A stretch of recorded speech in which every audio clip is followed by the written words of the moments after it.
बिस्मिल्लाहिर्रहमानिर्रहीम, अस्सलाम वालेकुम।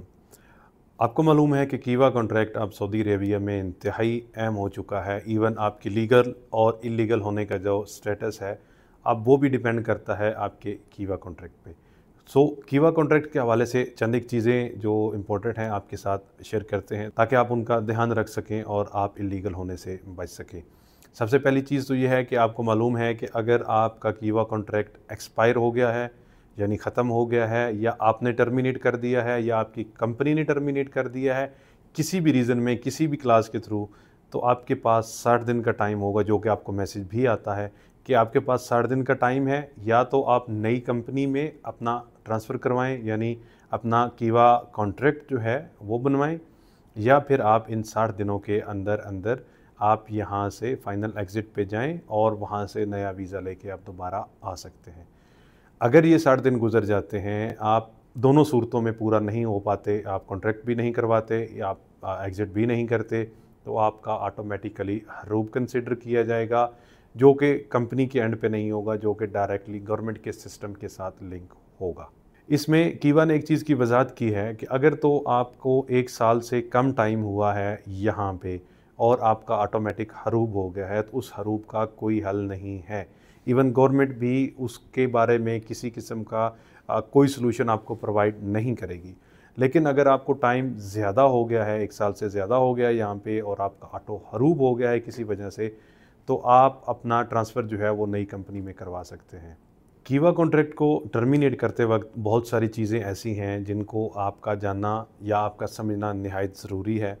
जो लोग कंपनीज़ में काम करते हैं उनके लिए ज़्यादा ज़रूरी है कि ऐसा ना हो कि आप किसी ऐसी रीज़न सेलेक्ट करके तो आप अपना जो कॉन्ट्रैक्ट है उसको टर्मिनेट करें, बाद में आपकी कंपनी जो है वो आपको एंड ऑफ सर्विस प्रोवाइड ना करे, या आपकी सैलरी जो है वो आपको प्रोवाइड ना करे, या वो आपको फाइनल एग्ज़िट या ट्रांसफ़र जो है उसमें आपके लिए कोई मसाइल पैदा करे। अगर तो आपका कॉन्ट्रैक्ट पूरा हो रहा है, समझने की चीज़ ये है कि आपका कॉन्ट्रैक्ट ख़त्म हो रहा है, फॉर एग्ज़ाम्पल दिसंबर 2025 में आपका कॉन्ट्रैक्ट पूरा हो रहा है, जो कीवा में डेट आ रही है वो दिसंबर की कोई भी डेट आ रही है 2025। अब आपने काउंट करना है उस डेट से 60 दिन पहले। अगर आपका नोटिस पीरियड 60 दिन का मेंशन है, तो उससे 60 दिन पहले आपने अपने कीवा से कॉन्ट्रैक्ट टर्मिनेट करना है। जब टर्मिनेट करना है तो वहाँ पे जो रीज़न्स आ रही होंगी कि आप क्यों टर्मिनेट कर रहे हैं, वहाँ पे आपने सेलेक्ट करना है नॉन रिन्यूएबल कॉन्ट्रैक्ट या कॉन्ट्रैक्ट एक्सपायरेशन जो है वो आपने वहाँ पे सेलेक्ट करनी है, और उसकी बेस पे 60 दिन पहले आपने ये काम करना है और अपनी कंपनी को इन्फॉर्म कर देना है कि मैंने कॉन्ट्रैक्ट रिन्यू नहीं करना, लिहाजा मुझे फाइनल एग्ज़िट या मुझे ट्रांसफ़र दिया जाए, मैंने कॉन्ट्रैक्ट ऑलरेडी जो है वो टर्मिनेट कर दिया है। इस सूरत में ये प्रॉपर लीगल तरीका है। इस सूरत में आपकी कंपनी जो है वो आपको प्रॉपर आपका जो भी एंड ऑफ सर्विस बनता है वो आपको देने की पाबंद होगी। अगर आपने नई कंपनी ज्वाइन की है और आपको कंपनी पसंद नहीं आई, आप उस कंपनी को छोड़ना चाहते हैं, आपका कीवा कॉन्ट्रैक्ट ऑलरेडी बन चुका है, तो आपने उसमें सबसे पहली जो चीज़ देखनी है वो ये देखनी है, जब कॉन्ट्रैक्ट एक्सेप्ट करना है आपने, उस टाइम पे आपने ये चीज़ देखनी है कि आपका जो प्रोबेशन पीरियड उसमें मेंशन किया गया है।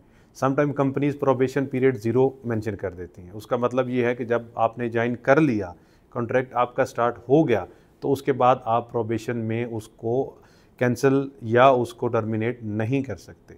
सो आपने देखना ये है कि जब आप कॉन्ट्रैक्ट एक्सेप्ट करेंगे तो आपने देखना है कि उसमें आपका जो प्रोबेशन पीरियड है वो कितना मेंशन किया गया है, 60 दिन, 90 दिन या मैक्सिमम 180 दिन तक, यानी 6 महीने तक आपका प्रोबेशन जो है वो हो सकता है। कंपनी पसंद नहीं आई, आपने अपना कीवा ओपन करना है कॉन्ट्रैक्ट, उसमें आपने देखना है कि आपका प्रोबेशन पीरियड कितना है। अगर तो उन ड्यूरेशन के अंदर, उन दिनों के अंदर अंदर आपका यानी अभी वैलिड है, अभी आपका प्रोबेशन पीरियड है, तो आप डायरेक्टली कॉन्ट्रैक्ट टर्मिनेट करेंगे, उसमें रीज़न सेलेक्ट करेंगे ड्यूरिंग प्रोबेशन पीरियड, तो आपका डायरेक्टली जो कॉन्ट्रैक्ट है वो टर्मिनेट हो जाएगा। उसमें किसी किस्म का नोटिस पीरियड नहीं आएगा, किसी किस्म की अप्रूवल नहीं आएगी, कुछ भी नहीं होगा, आपका कॉन्ट्रैक्ट टर्मिनेट हो जाएगा। आप नई जगह से रिक्वेस्ट डलवाएं, पुराने एम्प्लॉयर की उसमें किसी भी किस्म की मुदाखलत नहीं होगी, आपका नई जगह पे ट्रांसफ़र जो है वो ऑटोमेटिकली हो जाएगा। एक और सबसे अहम और ज़रूरी चीज़ ये है कि आप अपना कॉन्ट्रैक्ट टर्मिनेट कर रहे हैं सिवाय प्रोबेशन पीरियड के या सिवाय आर्टिकल 80 के, जो ऑलरेडी मैं अपनी पिछली वीडियो में उसके हवाले में तफसील से बात कर चुका हूँ, आर्टिकल 80 और 81 के बारे में। सिवाय इन दो चीज़ों के आप किसी भी सूरत में, चाहे आप म्यूचुअल एग्रीमेंट में कॉन्ट्रैक्ट टर्मिनेट कर रहे हैं या कॉन्ट्रैक्ट एक्सपायरी में आप उसको टर्मिनेट कर रहे हैं, आपका अकामा 60 दिन के लिए वैलिड होना ज़रूरी है। अगर आपका अकामा 60 दिन के लिए वैलिड नहीं है तो कंपनी आपका कॉन्ट्रैक्ट टर्मिनेट नहीं कर सकती।